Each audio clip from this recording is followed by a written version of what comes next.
স্বামীজি সেখানে বলছেন, every soul wending its way towards freedom has to be born here.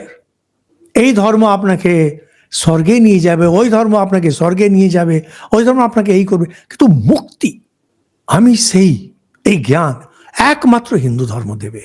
তো নিজেকে ধন্য করুন।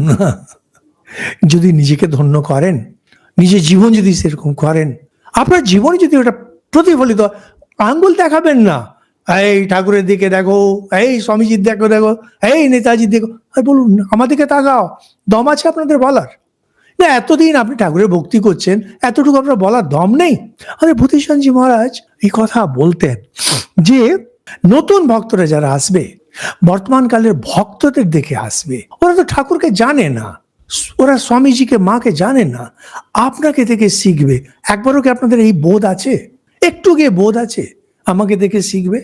ভক্তরা যদি চোর ছ্যাঁচোর হন, লোকে মনে করবে ও এরা ওই রামকৃষ্ণ পরমহংসের চেলা, আচ্ছা তাহলে নিশ্চয়ই সেও চোর ছ্যাঁচোর ছিল, এই আর কি, ফাঁকিবাজ। না, আপনাদের দায়িত্ব আছে।